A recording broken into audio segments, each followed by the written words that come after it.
सभी को और एक बार प्रभु यीशु मसीह के नाम से सलाम और जय मसीह की।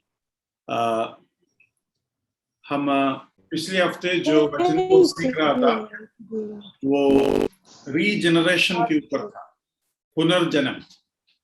और पुनर्जन्म जो विषय हम सीख रहे थे उसमें से सबसे पहले हमने ये देखा कि उसका परिभाषा क्या है, और उस परिभाषा को और एक बार मैं दिखाऊंगा और आप उसको देख सकते हैं। तो हम यहाँ देखते हैं यह एक ऐसी प्रक्रिया है जिससे एक दूसरा जन्म के माध्यम से परमेश्वर विश्वास करने वाले पापी को नया जन्म प्रदान करता है, नया जन्म प्रदान करता है।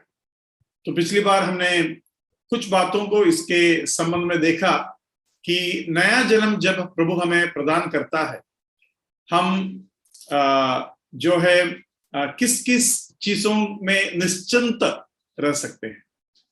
पिछली बार कोई पूछ रहा था आत्मा के संबंध में, और आत्मा के संबंध में हमने ये देखा कि आत्मा अविनाशी है, और आत्मा अविनाशी होने की वजह से जो व्यक्ति आत्मा को पाया उसका जीवन में अनंत काल का लाभ हो सकता है।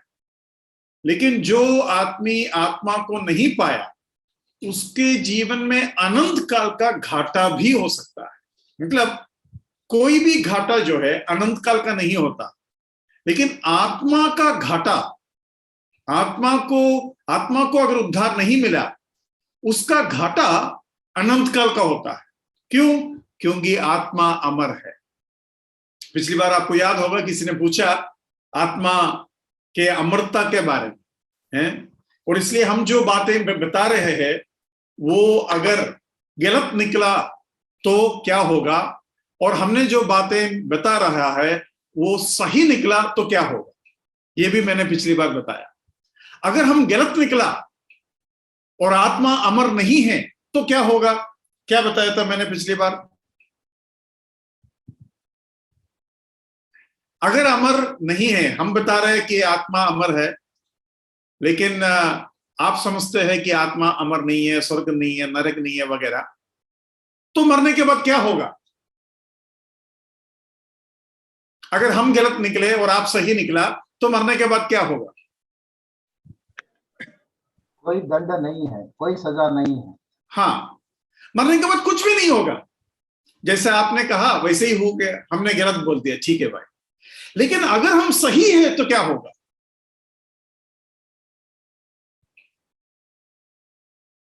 हाँ जी,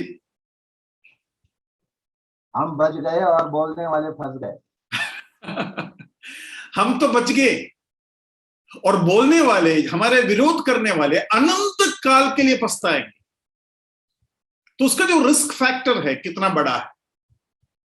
तो आपको जिस तरीके से हम बता रहे हैं उसी डायरेक्शन में आपको सोचना पड़ेगा, नहीं तो जो खतरा आप मोल लेता है वो बहुत ही भयंकर रहेगा।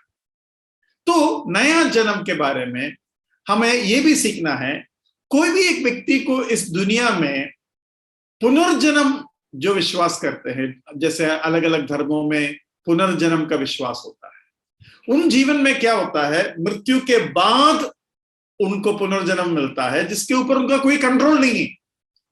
वो कहीं भी कुछ भी बनकर जी सकते हैं, कोरोना वायरस बनकर भी वो जी सकते हैं, जिसका पूरा आयु जो है मुश्किल से लगता है कुछ 14 दिन है। आपको मालूम है एक मधुमक्खी का आयु कितना है? ब्रदर आप कहां से कहां चला गया, कोरोना वायरस से सीधा मधुमक्खी के पास चला गया। मधुमक्खी का क्या आयु है पता है? मैक्सिमम 3 महीना है। 3 महीने के अंदर आपका मधुमक्खी मर जाएगा और उतना ही बच्चे जो है पैदा करते ही जाते हैं, जबकि मधुमक्खी का जो रानी होता है वो 5 साल तक जिंदा रह सकता है। ठीक है, तो मैं आपको ये बताना चाहता हूं कि हमारा ये जो पुनरुत्थान या पुनर्जीवन, जो रीजनरेशन जो बाइबल सिखाता है, वो जीते जी हमें जीने का हक दिया जा रहा है, जीते जी हमें नया मौका दिया जा रहा है। मरने के बाद अंदाजा पे चलने के लिए नहीं, मतलब हम रिस्क नहीं ले सकते। हमको जो चाहिए मरने से पहले चाहिए, हमको मरने के बाद नहीं चाहिए। हमको जो तसल्ली चाहिए अब भी चाहिए। कोई बोलते हैं हमको कैसे पता मरने के बाद क्या होगा, स्वर्ग में जाएगा नरक में जाएगा। कई मसीह लोग भी ऐसा सोचते हैं। मैं सोचता हूं बाद में पता कर कर भी क्या फायदा, उल्टा पता हो गया तो, किस नरक में जाकर फंस गए तो परमेश्वर हमें इसी दुनिया में जब हम जिंदा है, हमें ये इस बात का पक्कापन देना जरूरी है कि हम नरक में जाएंगे या स्वर्ग में जाएंगे। एक विश्वासी के अंदर वो आशा रहना कितना जरूरी है और कितना सही है। अरे प्रभु ने मुझे बचाया है, मेरा आत्मा नरक में नहीं जाएगा, इसका पूरा सबूत प्रभु मुझे देना क्या उचित नहीं है? मैं तो कहता हूं जिंदगी भर चोरी करने के बाद वो क्रूस पर जब चोर उद्धार पाया, उसको उस वक्त भी तसल्ली देना जरूरी था कि आज तुम मेरे साथ परदेसा में होंगे। अगर उस चोर को आखिरी क्षण में भी ये तसल्ली देना जरूरी है, हम जो जिंदा है, जो चोर जो भी है हमको भी यह तसल्ली चाहिए कि हमारा पुनर्जन्म हो गया और हम प्रभु के पास जरूर जाएंगे और कहीं नहीं जाएंगे। आत्मा अमर है, आत्मा कहां जाएंगे ये प्रभु के बच्चे जाने से पहले पता करना जरूरी है, और उस पक्कापन पे हमें जीना है। हम अंदाजा पे नहीं जी सकते। हम कोई भी चीज इस दुनिया में अंदाजे पे नहीं कर सकते हैं। हम सब कुछ सोच समझ कर करते हैं। एक दिन मैं ट्रेन में सफर कर रहा था तो सुसमाचार सुनाने का मौका मिला। तो सुनाते सुनाते उसमें से एक आदमी बैंक में काम करने वाला आदमी था। तो मैंने बोला, एक आदमी आपके पास मैं जॉर्ज मैथ्यू हूं कर जब बोलकर आते हैं, आप कितना बार उसको चेक करते हैं? उसका साइन को कितना बार आप चेक करते हैं? और पीछे साइन करो, आगे साइन करो, है उसके थंब इंप्रेशन, उसके सब कुछ आपके पास है। अगर एक आदमी 100, 200, 1000, 2000 या 1 लाख जब लेने के लिए आते हैं, आप इतना उसको डबल चेकिंग करने वाला आदमी है, और आप कुछ भी विश्वास पे नहीं लेते, आपको बीच बीच में KYC चाहिए, पता नहीं क्या क्या चाहिए, आधार कार्ड चाहिए, पैन कार्ड चाहिए, तब जाकर आप एक आदमी को मानते हैं और उसको कुछ देते हैं। इतना एक तरीके से कोई कसर नहीं छोड़ते आप, और फिर भी गलतियां हो जाते हैं। ऐसे में प्रभु यीशु मसीह हो या कोई भी जो भगवान का दावा लेकर आपके सामने आता है, आपको कितना डबल चेकिंग करना चाहिए। क्योंकि अगर कोई आपको धोखा दिया, आपका 1 लाख जाएंगे, 2 लाख जाएंगे, ठीक है, लेकिन परमेश्वर अगर आपको धोखा दिया या परमेश्वर के नाम से किसी ने धोखा दे दिया, इससे बड़ा धोखा कुछ हो ही नहीं सकता, क्योंकि आपके अनंत काल नरक में आप जाने वाला। आप विश्वास नहीं करेंगे, ये बैंक वाली बात ना बहुत असर किया उसके हृदय के अंदर। प्रभु ने बहुत काम किया। मैं तो आराम से शांति से सोया, बेचारा सोया नहीं होगा। अगले दिन मेरे लिए वो बेटे है, मैं कब जागू और मेरे से कब बात करूं। मैं आराम से पता नहीं 7 बजे 7:30 बजे कुछ उठा, ट्रेन में है, तो वो बोलता है, कल आपने जो बात बताया ना, मैं उद्धार पा लिया, मैंने प्रभु यीशु मसीह को स्वीकार कर लिया। पहली बार मेरा जिंदगी में किसी ने मेरे को ऐसा बोला, मतलब आज रात सुसमाचार बोला हो और हमने उसको क्या बोलते हैं, मेरे पीछे बोलो या ये ना ऐसा प्रार्थना करवाना कुछ नहीं हुआ, और अगले दिन मुझसे इस तरफ आकर बोलना। हम तो पीछे पीछे जाना पड़ता है एक आदमी के पीछे, लेकिन ये इस तरफ आकर बोला। बुजुर्ग व्यक्ति था, रिटायर्ड था एक्चुअली। वो रिटायर होकर अमेरिका में जाने के लिए वीसा बनाने के लिए कई मतलब शायद मुंबई में आए थे। बहुत आनंद हुआ। तो मैं आपको ये बताना चाहता हूं कि आपके जीवन में इस बात को पक्का करना बहुत जरूरी है। अभी इस रीजनरेशन में पिछली बार मैंने एक और प्रश्न आपसे पूछा था कि उद्धार के संबंध में अलग अलग नाम, नया जन्म, पुनर्जन्म, फिर क्या है सैंक्टिफिकेशन, जस्टिफिकेशन, धार्मिकता, शुद्धिकरण या संत बनाना, ये सब अलग अलग शब्द है। ये सब शब्द उद्धार के अलग अलग पहलू को दिखाता है, ये मैंने आपको बताया, और वही हम सीख रहा है। तो जितना भी शब्द हम यहां सिखा रहा है, उन सारी चीजों के ऊपर आपको ध्यान देना जरूरी है, ताकि उसके अलग अलग श्रेणी, अलग अलग उसके लेवल जो है आपको समझ में आए। आपको मालूम है यीशु मसीह का बाइबल में कितना नाम है?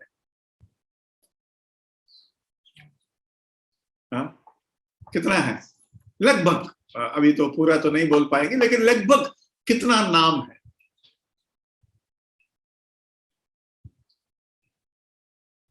300 नाम है, 300। और ये 300 का 300 नाम यीशु मसीह के महिमा को दिखाते हैं। ध्यान से सुनो, यीशु मसीह के महिमा को दिखाते हैं। और ये 300 नाम यीशु मसीह का स्वभाव का, व्यक्तित्व का अलग अलग पहलू है। या मैं ऐसा कहूं, यीशु मसीह का नाम उनके व्यक्तित्व का प्रकटीकरण है। The names of Jesus Christ are his revelations. अगर उसके व्यक्तित्व का प्रकटीकरण है तो हर एक नाम हमारे लिए आराधना का योग्य है। उनका नाम, कुछ नाम बता सकते हैं? 300 नाम में कम से कम आप 30 नाम तो बता सकते हैं। चलो बताइए, शुरू कीजिए। यहूदा का सिंह, यहूदा का सिंह, यहूदा का सिंह के सामने घुटना टेको, नमस्कार करो, उसका आराधना करो। आगे, वध किया हुआ मेमना। हाँ, वध किया हुआ मेमना, बहुत अच्छा। या परमेश्वर का मेमना। और इमानुएल। क्या है? इमानुएल। इमानुएल, इमानुएल, परमेश्वर हमारे साथ, उनका नाम है, यीशु मसीह का नाम है वो। हाँ,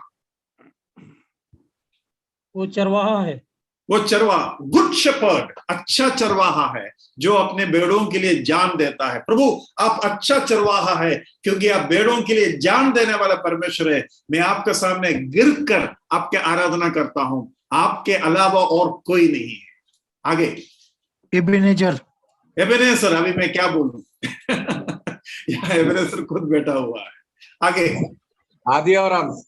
आदि और अंत, अल्फा और ओमेगा, शुरुआत और अंत, है ना? ये सब परमेश्वर का नाम है। उसके बिना कुछ नहीं, उसके द्वारा सब कुछ हुआ है। जो कुछ हुआ, बनाया गया, उसके लिए बनाया गया है। आगे, अल्फा ओमेगा। अल्फा और ओमेगा। अद्भुत मंत्री, सनातन पिता। हाँ, अद्भुत मंत्री, सनातन पिता। देखो यशायाह 9 के 6 पर पूछ गया। तो हम ये देखते हैं, ये सारे नाम उनके प्रकटीकरण है। हम कभी कभी बोलते हैं ना, तुमको ये नहीं मालूम मैं कौन हूं। अरे तुम कोई भी हो, कोई बड़ा प्रकटीकरण नहीं होने वाला, और तुम आराधना का योग्य भी नहीं होने वाला।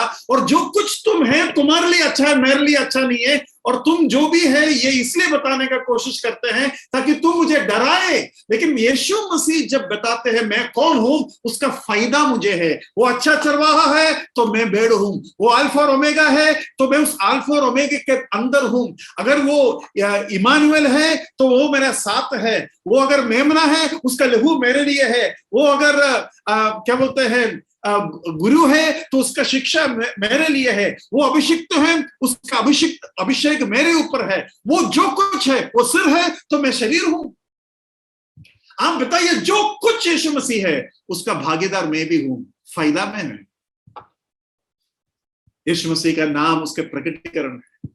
तो मैं आपको बताना चाहता हूं, प्रभु यीशु मसीह के नाम पे नाम ले लेकर आराधना करना। हम अक्सर पता नहीं क्या क्या आराधना में बोल देते हैं, जिससे आराधना से कोई मतलब ही नहीं। लेकिन यीशु मसीह का नाम दयालु, अनुग्रहकारी, विलंब से क्रोध करने वाला, भोर का तारा, है ना? ये सब यीशु मसीह का नाम है। और आपको 300 नाम चाहिए तो मुझे व्हाट्सएप कर लेना, मैं दे दूंगा विथ रेफरेंस। आप धनी बन जाएंगे आपको अगर पता चलेगा यीशु मसीह कौन है, क्योंकि आपके पति जो है वही आप है। अगर वो सिंहासन में बैठेंगे, उसके चेले 12 सिंहासन में बैठेंगे। उसके पावों तले सब कुछ किया जाता है। और एफएसी बताता है जो कुछ उसके पावों तले कर दिया उसके शरीर के पावों तले करते हैं। और शरीर तो मैं हूं, कलीसिया। वो दुल्हा है तो मैं दुल्हन हूं। तो ये बात हमें समझ में आना जरूरी है। आइए हम उद्धार के पास वापस आते हैं। वो उद्धार करता है, सेवियर। अभी इस साल्वेशन के अलग अलग पहलू इसलिए बताया जाता है ताकि मुझे वो उससे क्या क्या मिला समझ में आए, क्या क्या मिला समझ में आए। और कब तक मिलेंगे? अनंत काल तक मिलेगा। उसका कोई सीमा नहीं है। उसका समझ शायद हमारे पास आज है, मैं समझता हूं बहुत छोटा है, लेकिन जितना भी है हमें लगता है खुद बहुत बड़ा है। लेकिन प्रभु और भी हमें बताएंगे अनंत काल में हमें क्या क्या फायदा हुआ। रीजनरेशन, नया जन्म, पुनर्जन्म। God allows U turn in your life. आपके जीवन में एक यू टर्न कभी भी लेने के लिए प्रभु आपको अनुमति देता है। इस दुनिया में कितने ऐसे लोग हैं जो वापस आना चाहते हैं लेकिन वापस आने का मौका नहीं मिलते। आपने सुना होगा ये घर वापसी जो नाम है, असली घर वापसी तो यीशु मसीह के द्वारा ही हो सकता है। कैसे मालूम है? आदम ने अपना हव्वा को खो बैठा क्योंकि हव्वा पाप किया। उसके बाद आदम खुद खोया हुआ व्यक्ति बन गए। लेकिन आखिरी आदम वो मृत्यु को हराकर जीवन में आया और उसका हव्वा कलीसिया बना। जो आदम ने खोया वो आखिरी आदम ने पाया। हमें जीवन के वृक्ष के पास जाने का मौका नहीं था, लेकिन प्रकाशित वाक्य में हम देखते हैं जीवन के वृक्ष के पांवों तले या उसके पास 12 के 12 महीने हम रहेंगे और उसे खाते रहेंगे। एदन के नदी में 4 नदियां, एदन के बगीचे में 4 नदियां बहते थे। लेकिन स्वर्ग में भी हम देखते हैं ये जो पेड़ के बारे में लिखा है ना, वो नदी के किनारे में। हम देखते हैं शैतान उस बगीचे में आया, लेकिन हम प्रकाशित वाक्य में देखता है कि शैतान को हमेशा हमेशा के लिए बंदी बना दिया। मेरा कहने की मतलब यह है जो वापसी बोलता है ना, असली वापसी वो यीशु मसीह के द्वारा ही हो सकता है।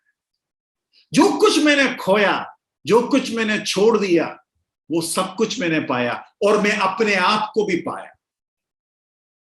यस, असली घर वापसी। असली घर पता चलेगा तभी तो वापसी पता चलेगा, है ना? असली घर पता चलेगा तभी तो वापसी पता चलेगा। इसलिए घर वापसी का मैं भी पूरा सपोर्ट करता हूं। जिंदा परमेश्वर के पास हमें जाना चाहिए। तो हम यहां देखते हैं रीजनरेशन का दूसरी भाग। अभी उस भाग को मैं दिखाता हूं। ओके, इन वचनों को हमने पढ़ चुका है, लेकिन यूहन्ना 13 के 10 और तीतुस 3 के 5 2 वचन पढ़ना है। तीतुस 3 के 5 और यूहन्ना 13 के 10 को जोड़कर पढ़ना है। पढ़िए जोर से। यूहन्ना 13 का 10। यीशु ने उससे कहा, जो नहा चुका है उसे पाँव के सिवाय और कुछ धोने की आवश्यकता नहीं, परंतु वो बिल्कुल शुद्ध है। और तुम हो, परंतु सब नहीं। या थैंक यू ब्रदर। जो नहा चुका है उसे केवल पाँव धोने का जरूरत है। अभी तीतुस 3 का 5 पढ़िए। तो उसने हमारा उद्धार किया और ये धर्म के कामों के कारण नहीं जो हमने आप किए, पर अपनी दया के अनुसार नए जन्म के स्नान और पवित्र आत्मा के हमें नया बनाने के द्वारा हुआ। नए जन्म के स्नान। अभी ये भाग मैंने इसलिए उठाया क्योंकि आपके अंदर एक डाउट आ सकते हैं। मैं ये बताने का कोशिश कर रहा हूं ये भाग मैंने क्यों उठाया। देखो तीतुस 3 के 5 में लिखा है नए जन्म के, पुनर्जन्म के स्नान, पुनर्जन्म के स्नान। अभी कई लोग ऐसा दावा करते हैं कि उद्धार के लिए बपतिस्मा का जरूरत है, उद्धार के लिए बपतिस्मा का जरूरत है, और ये वचन उठाते हैं। और भी वचन हैं जो उठाते हैं, और वो थोड़ा सा समझाने के लिए मैं ये भाग उठाया।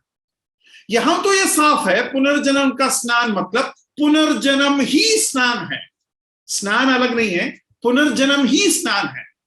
क्योंकि एक एक चीज को धोने का अलग अलग तरीका होता है। जैसे कि पिछली बार मैंने बताया था, अगर पुराना नियम में मिट्टी का एक बर्तन खराब हो गया तो उसको धोने का तरीका क्या बताया था? अशुद्ध अगर हो गया तो धोने का तरीका क्या है? हाँ, तोड़ दो। और अगर पीतल का बर्तन है तो धोने का तरीका क्या है? उसको मांजना है या उसको पानी से मांजना है। ऐसा फर्क क्यों? आपने कभी सोचा? मिट्टी भी तो हम मान सकते हैं, क्यों मिट्टी नहीं मान सकते? उसको तोड़ना जरूरी है, क्यों?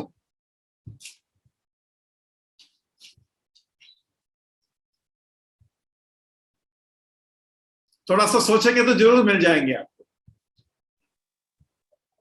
उसका कीमत, उसका कीमत, उसका मूल्य कम है। मूल्य कम है, ठीक है। और आगे बढ़िए। मिट्टी जो अशुद्धता को ऑब्जर्व कर लेती है। हाँ, देखो, आपको मालूम होगा मटके में हम पानी डालता है तो पानी ठंडा हो जाता है, क्यों? क्योंकि मटके में पोर्स होता है। पोर्स मतलब छोटा छोटा होल रहता है जो हमको दिखाई नहीं देता। तो ये आर पार होता है, पानी आर पार होता है, और पानी इवोपरेट करते हैं। इवोपरेट करना मतलब भाप बनकर जाता है और तब वो ठंडा होता है। यही नियम के वजह से अभी स्प्रे हम जब शरीर में मारता है ठंडा लगता है ना, क्यों? क्यों? अभी तो पूरा साइंस पे चला गया। क्यों? क्योंकि मेरा शरीर में उतना एरिया में जो गर्मी है वो ये पूरा उसको खींच लेगा। जब खींचता है वो भाप बनकर जाएगा। वो जब भाप बनकर जाएगा, मेरा उतना जगह का गर्मी को चुरा कर गया। जब गर्मी को उतना जगह का गर्मी को चुरा कर गया, मुझे लगेगा उधर ठंडा है। आइडिया मेरा? और यही काम मटके में होता है। मटके के द्वारा भाप बनकर जाता है तो उस एरिया ठंडा हो जाता है। और यही काम एसी में होता है। अभी चलो उसके पीछे जाएगा तो मेरा टाइम निकल जाएगा। एसी में यही प्रिंसिपल चलते हैं। तो मैं आपको बताना चाहता हूं, ये मटके जब अशुद्ध होता है, जैसे कि लेप्रोसी, कोढ़ का बीमारी या प्लेग या महामारी, ऐसा कुछ भी हो गया और इसके अंदर अगर घुस गया, बचेगा नहीं, उसको तोड़ना पड़ेगा, उसको तोड़ना पड़ेगा। लेकिन अगर पीतल जैसा, स्टील जैसा कुछ भी हो, वो मांझने से काफी है, क्योंकि उसके अंदर कुछ नहीं घुसता। एक बहुत ही दिलचस्प चीज मेरा मन में आया, बताएगा तो मेरा टाइम जाएगा, लेकिन फिर भी ये जो अंडा है ना, अंडे के जो शल है उसके अंदर कुछ कीटाणु घुस सकता है क्या?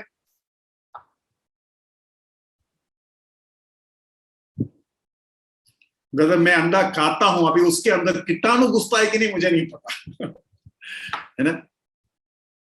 उसके अंदर कीटाणु क्या, हवा भी घुसता है, और उसके अंदर जो जीव है, जो भी चिकन है, उसके अंदर जो छोटा मुर्गा या मुर्गी है, उसको श्वास मिलता है। ये विश्वास करोगे आप? वो अंडे के छिलके में होल्स है जिसके द्वारा श्वास मिलता है अंदर के जीवन को जिंदा रहने के लिए, और उसके द्वारा कीटाणु आता है। तो कीटाणु जो आता है, आपने देखा होगा, एक व्हाइट कलर का चीज पहले आता है और बीच में येलो होता है। जो येलो कलर का, पीला कलर का जो चीज है, केवल उसमें जीवन है। बाहर का जो व्हाइट कलर का चीज है ना, उसमें जीवन नहीं है, वो एक्चुअली पॉइजन है। कीटाणुओं को मारने वाला पॉइजन, जहर है।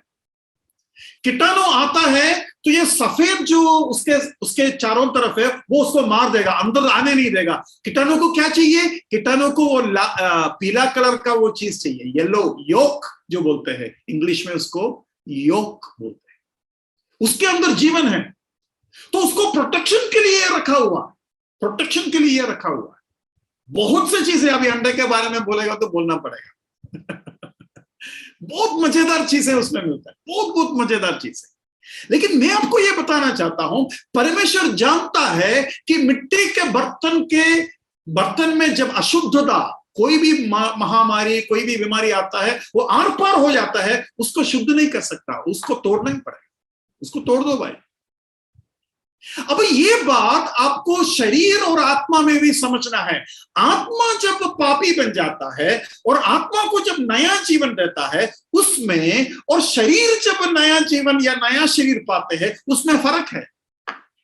शरीर पूरे के पूरे मिट्टी बन सकते हैं और वापस पूरे के पूरे उसको ला सकते हैं, लेकिन आत्मा मिट्टी नहीं बनता, इसलिए उसको धोना पड़ता है। शरीर को धोने का तरीका तोड़ दो और नया बना दो। आत्मा को धोने का तरीका यह है उसको पुनर्जन्म दे दो।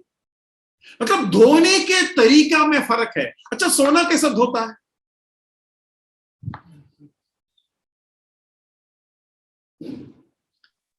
सोने को शुद्ध कैसे करते हैं? पिघलाकर। आग में पिघलाकर। सोने को पिघलाकर। हम आपने सुना होगा ना 18 कैरेट, फिर 17 कैरेट, 22 कैरेट। ये क्या है? ये कैरेट बीट रूट सब लगे रखे। It is wait. वेट है क्या ब्रदर? 1 ग्राम का भी 22 कैरेट है और 20 ग्राम का भी 22 कैरेट है। वो क्या चक्कर है? प्योरिटी। प्योरिटी। प्यूरिटी। ये नंबर में क्या मतलब? 17 प्यूरिटी, 18 प्यूरिटी, 19 प्यूरिटी, 22 प्यूरिटी, उसका क्या मतलब है? उसके क्वालिटी के ऊपर है वो। हाँ, वही ब्रदर प्यूरिटी है। जो रिमेनिंग रहता है उसमें इम्प्योरिटी रहती है। हाँ जी, जो बाकी का रहता है उसमें इम्प्योरिटी मिक्स रहती है अदर मेटल्स में। लेकिन ये नंबर क्या है ब्रदर? 22 कैरेट का 22 नंबर क्या है? यानी 2% उसमें मिलावट है। ठीक है। हाँ, उसमें जो है सोने का ज्यादा मात्रा ज्यादा रहेगा, किसी में कम रहेगा। सब सही उत्तर दे रहे हैं। उसका मतलब यह है कितना शुद्ध है।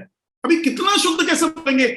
एक बार पिघलो और उसके अंदर का गंदगी निकालो, 1 कैरेट हो गया। 2 बार पिघला कर करेगा तो 2 कैरेट हो गया। 22 बार उसको पिघला कर, उसको मेल्ट कर उसका अशुद्धता निकालेंगे तो कितना प्यूरिटी आएगा वो दिखाता है। लेकिन सोने कभी कभी निकलते ही 18 का प्यूरिटी, 20 का प्यूरिटी का साथ आते हैं।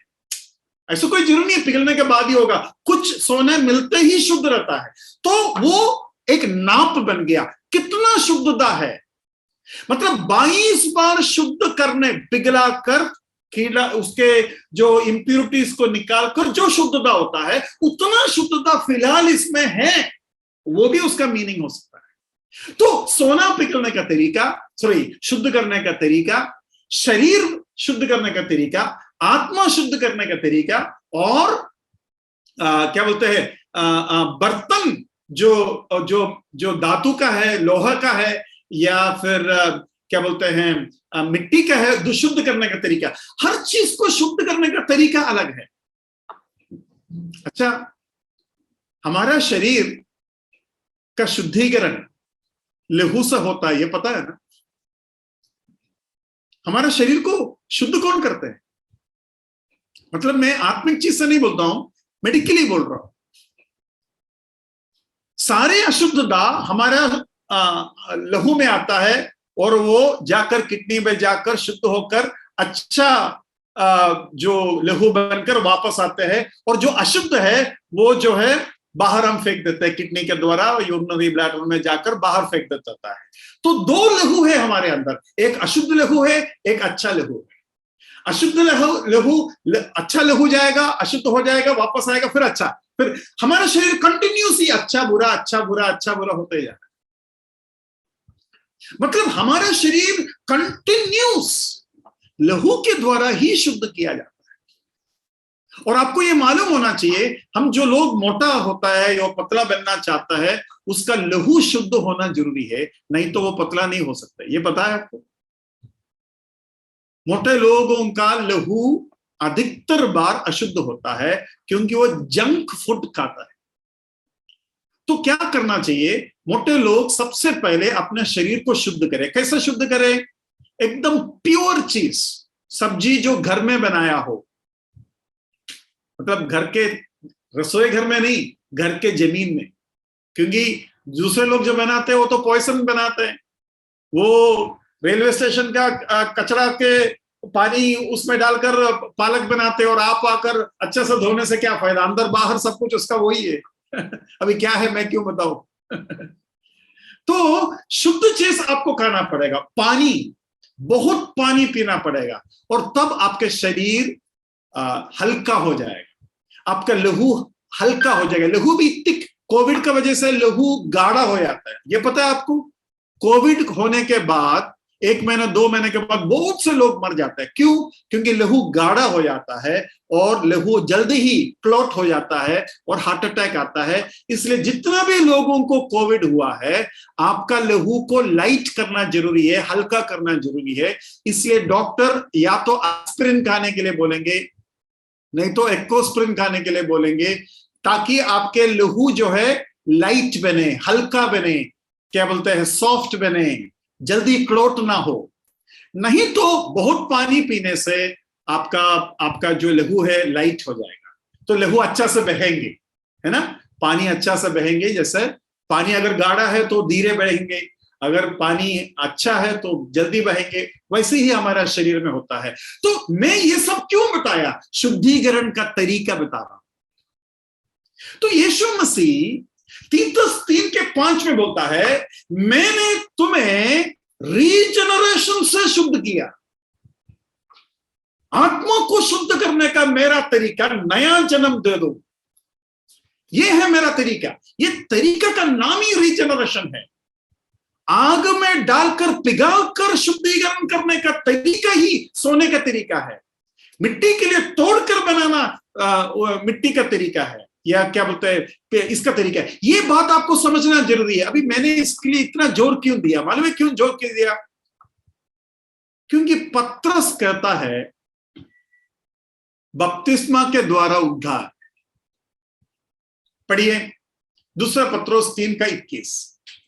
पहला पत्रोस, सॉरी, उसी पानी का दृष्टांत भी अर्थात बपतिस्मा यीशु मसीह के जी उठने के द्वारा अब तुम्हें बचाता है। इससे शरीर के मैल को दूर करने का अर्थ नहीं है, परंतु शुद्ध विवेक से परमेश्वर के वश में हो जाने का अर्थ है। अभी देखो, इस वचन को लेकर कुछ लोग बोलते हैं, अरे देखो पत्रोस बोलता है बपतिस्मा लेना पड़ेगा तभी जो है शुद्ध होगा। एक्चुअली पत्रोस बता रहा है ये पानी वाला बपतिस्मा नहीं है, ये पानी वाला बपतिस्मा नहीं है। और लिखा है कि but the answer of a good conscious toward God through the resurrection of Jesus Christ. Yeshu Masih के पुनरुत्थान के द्वारा जो बपतिस्मा है, यीशु मसीह के पुनरुत्थान के द्वारा जो पुनर्जन्म है, वो वाला बपतिस्मा, पुनरुत्थान के द्वारा जो पुनर्जन्म है। पत्रस ऐसा शब्द क्यों इस्तेमाल करते? पत्रस ऐसा शब्द क्यों इस्तेमाल करते? पत्रस का कुछ आदतें हैं, पत्रस का कुछ आदत है। ये आदत कैसा हो गया मालूम है? ये आदत का पीछे एक रहस्य है।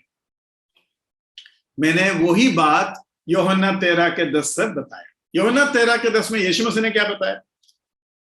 यीशु मसीह ने बोला जो ना चुका है उसे पाँव धोना काफी है। तो यीशु मसीह का वो बात पत्रस के अंदर है, यीशु मसीह का वो बात पत्रस के अंदर है। तो ये पत्रस को समझ में आ गया, वो जो बपतिस्मा यीशु मसीह ने बोला, वो जो नाना यीशु मसीह ने बोला, वो पानी का नहीं है, वो लहू का है, वो पुनर्जन्म है। ये पत्रस को समझ में आया। पत्रस को यीशु मसीह बोला तुम पत्थर है और इस चट्टान के ऊपर मैं मेरा कलीसिया को बनाएंगे। तो पत्रस अपने पत्रिका में क्या लिखा मालूम है? हम सब जीवित पत्थर। मतलब यीशु मसीह जो बोलता है ना, उसके असर उसके पत्रिकाओं में, उसके बातों में आ जाता। पत्रस के स्वभाव को मन में रखते हुए, पत्रस के जीवन को मन में रखते हुए अब पहला पत्री और दूसरा पत्री पढ़ोगे ना, आपको समझ में आएगा ये पत्रस के जीवन में यीशु मसीह ने जो कुछ सिखाया वही वो पत्रिकाओं में लिखा है। जैसे कि यीशु मसीह ने पत्रस को बोला तुम जो रूपांतर के पहाड़ में जो कुछ देखा, जब तक मैं जी नहीं उठते तब तक किसी को नहीं बोलने का। वो किसी को बोला नहीं, लेकिन बोला तो कब बोला मालूम है? पत्रिका में बोला, मैंने देखा है भाई। अच्छा अभी बता रहे हो, तो हर चीज पत्रुस का ऐसा है।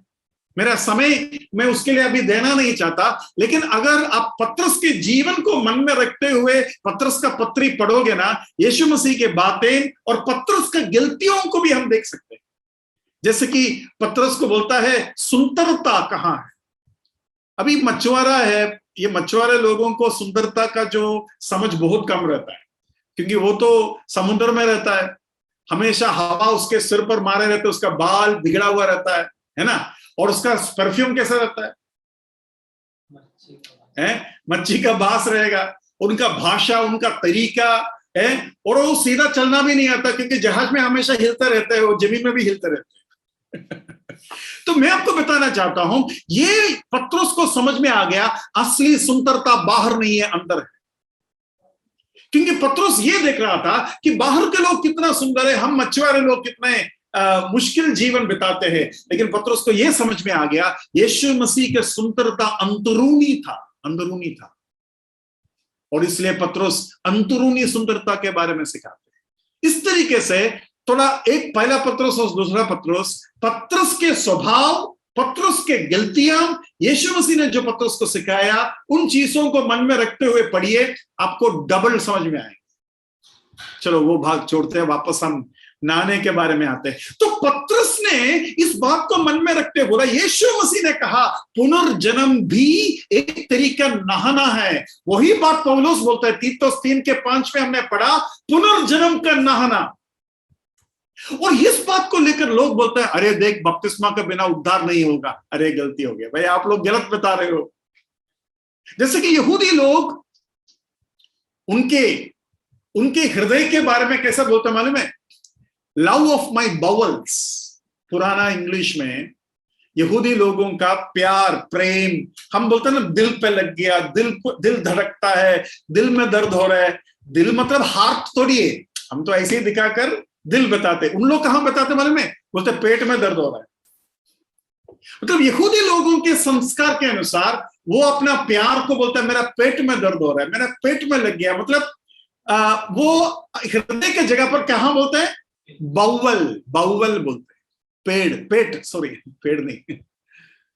तो मैं आपको ये बताना चाहता हूं, अलग अलग जगह पर अलग अलग तरीके से बताना होता है। उस तरीके से ये नहाने का शब्द का इस्तेमाल हुआ है, लेकिन वो आज के जमाने के लोग पढ़कर सोचते हैं अरे उद्धार पाने के लिए बपतिस्मा जरूरी। आपको आइडिया मिला? एक और एग्जाम्पल मेरा मन में बोलते बोलते आया अभी, लेकिन फिर वो मन से चला गया। हाँ, इंग्लिश के लोग या वेस्टर्न कंट्रीज के जो लोग हैं, वो इंडिया में आकर पूरा कंफ्यूज हो जाता है। बोलते क्यों? बोलते आप लोग ऐसा ऐसा करेंगे, उसका मतलब क्या है? हाँ। ऐसा करेगा तो उसका मतलब क्या है? हाँ, है ना? और ऐसे करेगा तो एकदम सही है, वो भी हाँ है ना? उसके बाद महाराष्ट्र में आकर और एक चीज मैंने देखा, ऐसा, वो भी हाँ, है ना? कुछ लोग ऐसा भी बोलते हैं अरे बाप रे, वो भी हाँ। तो यहूदी लोग, सॉरी वेस्टर्न कंट्री के लोग कंफ्यूज हो जाता है, इसका मतलब क्या है, इसका मतलब क्या है, इसका मतलब क्या है। और उन लोग सिर हिलाते ही नहीं है। ये बाहर के लोग सिर नहीं हिलाते, वो सीधा यस नो बोलते हैं। और हम जो है ऐसा, कभी वैसा, ये उनके लिए बड़ा दिलचस्पी वाला चीज है। वो बोलते हैं ये क्या है यार, ये सब क्या हो रहा है, ऐसा पूरा सिर को घुमाकर हम बात करते हैं। तो इस तरीके से बपतिस्मा उनका भाषा था, जो अलग अलग बपतिस्मा होता था, अलग अलग बपतिस्मा होता था। एक मिट्टी के लिए, एक शरीर के लिए, एक बर्तन के लिए, एक आत्मा के लिए, एक सोना के लिए, इस तरीके से होता था। और बाइबल में देश का भी शुद्धिकरण होता था, देश का शुद्धिकरण। वो भाग अभी मेरा मन में नहीं है, यिर्मयाह की पुस्तक में वो है, आपको आराम से मिल जाएगा। लेकिन उस भाग में ऐसा लिखा है, मैं जैसा इस्राएल को या जेरूशलेम को दाख मधु जैसे एक बर्तन से दूसरा बर्तन में उंडेलता है, वैसे मैंने नहीं किया है दूसरे देशों को। उसका मतलब क्या है? वो भी एक शुद्धिकरण है। दाखरस को शुद्धिकरण कैसा करते हैं, बता सकते हैं आप? दाखरस को शुद्धिकरण कैसा करते हैं?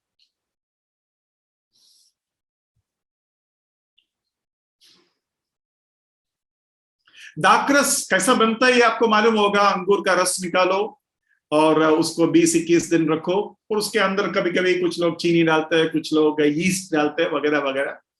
उसके बाद उसके अंदर दाखरस बनता है। वो दाखरस बनने के बाद जो कचरा है उसको निकालकर, जो उंडेलता है, उंडेल कर दूसरा बर्तन में डालते हैं। उसको 1-2 दिन रखने के बाद फिर उसको दूसरा बर्तन में डालते हैं, और नीचे जो इम्प्यूरिटीज आता है, जो इम्प्यूरिटीज आता है उसको फेंक देता है। अगर वो रहेगा तो खमीर बन जाएगा, दाखरस क्या बन जाएगा, खट्टा और खमीर बन जाएगा। तो उसका शुद्धिकरण करते हैं। उसको 2-3 बार ऐसा शुद्धिकरण करने के बाद फिर उसके अंदर बिल्कुल कचरा नहीं रहेगा, एकदम आर पार देख सकते हैं। लाल रहेगा लेकिन आर पार देख सकते हैं, इतना शुद्ध होगा। फिर वो क्या बोलते हैं, खट्टा नहीं बनेंगे, फिर वो खमीर नहीं बनेंगे। इसको बोलता है दाखरस का शुद्धिकरण। तो परमेश्वर बोलता है मैं इस्राएल और जेरूशलेम को बार बार उंडेलता हूं। कैसे? मैं उसको इजिप्ट में थोड़ा सा डालेंगे, उधर से मैं कनान देश में वापस लाएंगे, कनान देश में मैं फिलिस्तीन के लोगों के पास, असरीन के लोगों के पास बाबिलोन में 70 साल रखेंगे, फिर उधर से फिर वापस रखेंगे, फिर मैं उधर से पूरा दुनिया में इसको उंडेलेगा, फिर उसको वापस रखेंगे। देखो हर जगह परमेश्वर क्या करता है, इसराइल को एक बर्तन से दूसरा बर्तन में क्या कर रहा है, डाल रहा है, शुद्धिकरण कर रहा है। और परमेश्वर बोलता है ऐसा मैंने और किसी देश के साथ नहीं किया। मतलब बाकी देश लोग अपने अपने दाखरस, अपने अपने खट्टापन, अपने अपने पाप का ऊपर दाखरस बनकर रहता है, मतलब वो खमीरीपन का ऊपर है, अपना ही पाप के साथ वो है। लेकिन इसराइल ऐसा नहीं है। इसराइल को परमेश्वर ने 1000 बार शुद्धिकरण कर चुका है, और उसका आखिरी शुद्धिकरण का तैयारी परमेश्वर अभी कर रहा है। और शुद्धिकरण में पहले मोहर तोड़ेंगे, उसके बाद तुरही बचाएगा, और उसके बाद प्याला से एक प्याला से दूसरा प्याला डालेंगे, शुद्धिकरण करेगा, और उस शुद्ध इसराइल को 1000 साल के राज के लिए प्रवेश करवाएंगे। Praise the Lord. भाई बहनों, ये है परमेश्वर का तरीका। और जब शुद्धिकरण का जरूरत नहीं है, पाप इतना बढ़ गया, शुद्धिकरण जब नहीं चाहिए, जब परमेश्वर को शुद्धिकरण नहीं चाहिए, नाश करने का इरादा है, तब पत्थर का इस्तेमाल करते हैं। बोलते उसके ऊपर पत्थर फेंको। इसराइल के एक व्यक्ति जब पाप करता है और उसको शुद्धिकरण का मौका नहीं, लेकिन उसको मारने का दिन जब आता है, तो बोलता पत्थर उठाओ। और वो पत्थर सारे देशों के ऊपर जब आएगा, हम बाइबल में पढ़ते हैं एक पत्थर बिना हाथ का स्वर्ग से आया और उस मूर्ति के नीचे आकर गिरा, और सारे के सारे साम्राज्य नाश और धूल हो गया, और ये पत्थर चट्टान जैसे पूरा पृथ्वी में भर गया, क्योंकि उसका शुद्धिकरण परमेश्वर नहीं चाहता है, उसका शुद्धिकरण का टाइम खत्म हो गया। समझ में आ रहा है? तो रीजनरेशन आत्मा का शुद्धिकरण का तरीका है। इसलिए बोला मैंने, उधर बपतिस्मा नहीं, रीजनरेशन ही बपतिस्मा है, रीजनरेशन ही बपतिस्मा है। लेकिन पत्रुस उस शब्द का इस्तेमाल करने का कारण मैंने आपको बताया कि यीशु मसीह ने बोला जो ना चुका है उसको केवल पाव धोने का जरूरत है। मतलब जो उद्धार पाया है, केवल उसका जीवन के छोटे मोटे गलतियों को सुधारना काफी है। भाई बहनों, प्रभु यीशु मसीह इस दुनिया में बहुत लोगों का, बहुत देशों का, बहुत चीजों का शुद्धिकरण किया है, लेकिन हमें शुद्धिकरण देने के लिए अपना एकलौता पुत्र को दे दिया।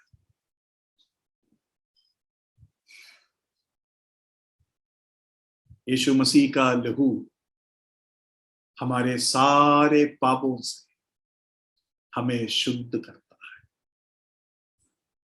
उस लहू के बलबूता में परमेश्वर ने ऐसा कहा, चाहे तुम्हारा पाप एकदम गहरा लाल रंग का भी क्यों ना हो, मैं उसे बर्फ जैसे सफेद बना दूंगा। ये भाग एक आदिवासी इलाके में बताना था, लेकिन उस आदिवासी इलाके में उन लोग जिंदगी में कभी बर्फ नहीं देखा है, तो उनको बर्फ बोलेगा तो क्या समझ में आएगा? तो वो अनुवाद करने वाला क्या अनुवाद किया मालूम है? मैं तुमको नारियल जैसा सफेद करूंगा। क्योंकि उनको केवल नारियल का मतलब अंदर का, नारियल के अंदर का जो सफेदी है वो समझ में आता है। पता नहीं आपने ये सुना कि नहीं, बाइबल में यीशु मसीह ने लिखा है अगर कोई मच्छी पूछेगा तो सांप को देगा क्या, अंडा पूछेगा तो बिच्छू को देगा क्या। लेकिन एक प्रॉब्लम हो गया, वो चाइना वाले अंडा पूछने सॉरी मच्छी पूछने से सांप को देंगे तो उनको और खुशी होता है, क्योंकि वो तो सांप को खाता है ना। तो उधर थोड़ा सा समस्या है। लेकिन भाइयों बहनों, प्रभु यीशु मसीह का लहू हमें नया जन्म देता है। आत्मा जो अविनाशी है उसको शुद्ध करने के लिए और कोई तरीका नहीं है। पानी में डुबकी मारने से, कोई भी नदी में डुबकी मारने से, कोई भी पहाड़ चढ़ने से, बिना चप्पल के हो, बिना बाल काट के हो या बिना बाल काटकर मुंडन करके हो, कुछ भी कर आपके आत्मा शुद्ध नहीं हो सकता, केवल प्रभु यीशु मसीह का लहू। प्रभु आपको सहायता करे। जो यीशु मसीह के लहू के द्वारा शुद्धिकरण नहीं पाया, उसे अपने आत्मा के पुनर्जन्म का कोई उम्मीद नहीं रख सकते, उद्धार नहीं रख सकते। इसलिए एकमात्र उस बलिदान के ऊपर अपना भरोसा रखकर, यीशु मसीह को अपना पाप को कबूल कर यीशु मसीह को अपने हृदय में स्वीकार करने में प्रभु आपको मदद करे। प्रभु के नाम के में